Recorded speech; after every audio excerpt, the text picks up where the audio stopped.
Assalamu alaikum wa rahmatullahi wa barakatuh. Peace be friends and the mercy of Allah and His blessings.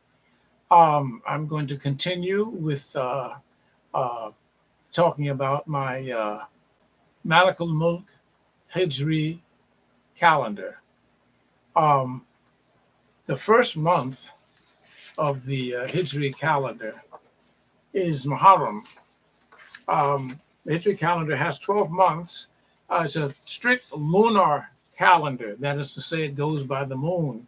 So there are 354 days approximately, um, depending on the sighting of the moon. And the 12 months are first Muharram, the second is Safar, Safar, and the third is Rabi al-Awwal. That means the first spring, Rabi al-Awwal. The calendar, the names have a history, a meaning in history that I'm not totally familiar with. Um, the fourth month is Rabi al-Akhir. Akhir, that means the other spring. Um, the fifth is Jumad al-Awla, the first Jumad. And the sixth is Jumad al-Akhirah, the other Jumad. The seventh is Rajab. The eighth is Sha'ban. The ninth month is Ramadan. The 10th month is Shawwal. The 11th is Dhul Qa'dah. Dhul Qa'dah. Dhu is a word, a particle that means companion of, it goes with. Dhul Qa'dah. Al-Qa'dah, Al-Qa'idah, they call it Al-Qaeda. Al-Qa'idah, it's the same word, Al-Qa'idah, Dhul Qa'dah. And the last month is Dhul Hijjah, the month of the Hajj, Dhul Hijjah. Okay, so Muharram, and every month has either 29 or 30 days, and it always depends on the sighting of the moon. So if after 29 days we go out to the western horizon, we go out to look at the western sky, and we see the crescent moon, then we say, okay, the new month has started, and this month only had 29 days. So a lot of this is calculated before it happens. So that makes it possible to make a calendar.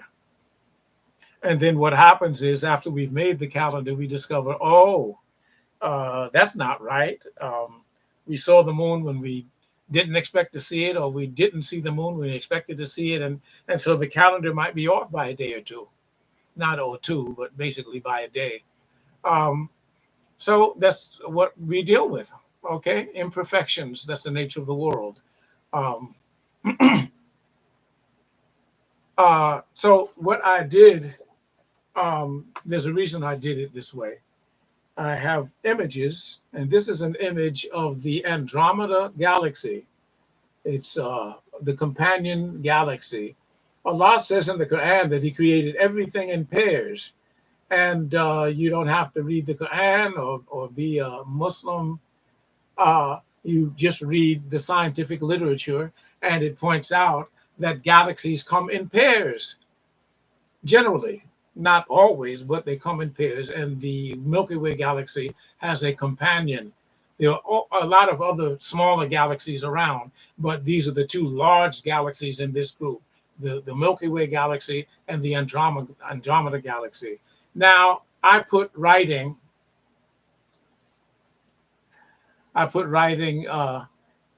cursor is in front of the screen.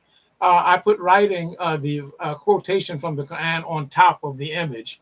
I did not start out wanting to do that, but I didn't want to make the image too small to leave space for the text. So I ended up putting the text on top of the image, which has its own effect.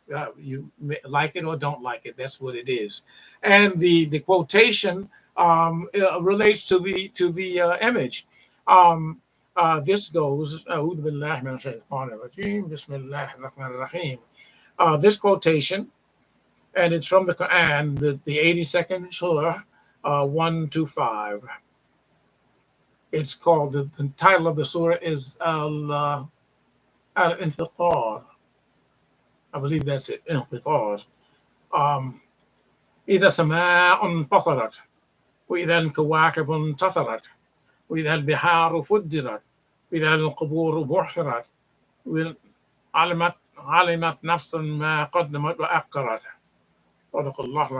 So that's what I printed here. And at the back of the calendar, there's two pages that have translations of all of these quotations in the Quran. Um, so, um, and then we have so when you hang it up on the wall, there's a hole punch, and you can just hang it up on the wall, um, like we do with calendars.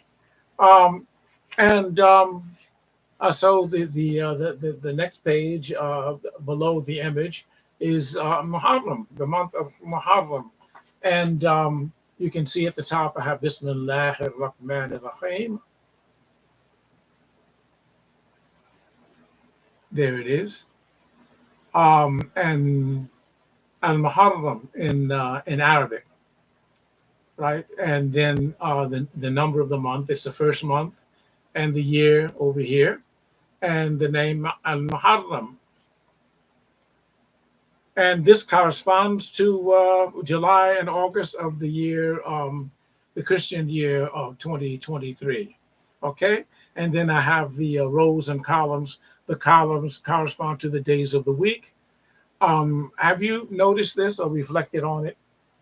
Uh, the 7 days of the week. The 7 days of the week do not correspond to any astronomical phenomenon. Think about that. And yet the 7 days of the week have been preserved for, I believe, yes, of course, over 25 centuries, because it's used by the Jews. It was used in Babylon. Um, and this is the arrangement. In English, we say Sunday, first day of the week, Sunday, first day of the week, Sunday. Okay? Monday, Tuesday, Wednesday, Thursday, Friday, Saturday, which is called Sabado, Sabbath in Spanish, and Asabt in Arabic, Sabbath, the seventh day, Saturday.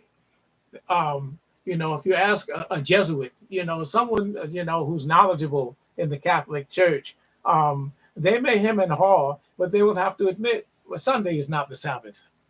Okay?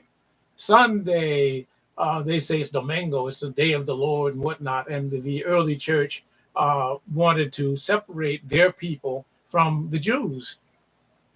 And also, since it is Sunday and people in those parts worship the sun, they celebrated that day. So they said, okay, this is the day of the Lord. And so they had all of their followers observing Sunday as Domingo, the day of dominion, Domingo. But in Arabic it's called Yawm Ahad, first day, and then the next day is Yawm Thani, Yawm Thulutha, Yawm Rabi'ah, the fourth day, Yawm Khamis, fifth day.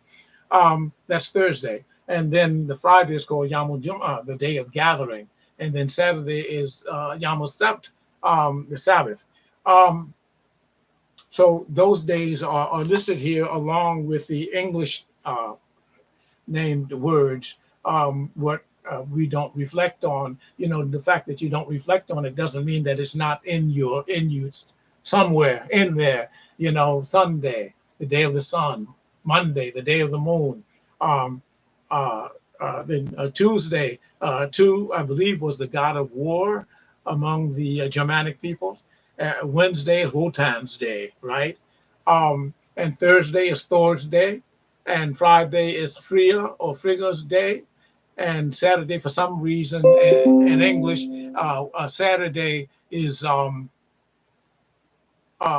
named after Saturn, Greek, comes from Greek for some reason in English. But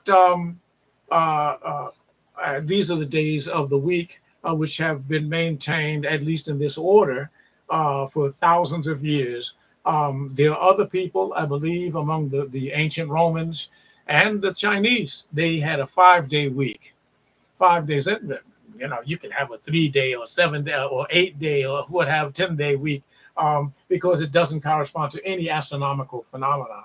So, but we have the 7 day week. So each of these numbers, the big numbers, are the days of the Hijri calendar, Muharram, first, second, third, all the way through 29 of that year, which of last year, 1445, and then underneath it are the days of the Gregorian calendar, right? The Christian calendar, which is called the Gregorian calendar. And so you could use this for both purposes, for the Muslim calendar and the Christian calendar. So you have them both on this in the same place. So that's the month of Muharram. And a lot of this explanation I won't need to give when I move on to the next month. I'll just go on with the next month and the image on the next month and the quotation. And so, it goes all the way through to the end.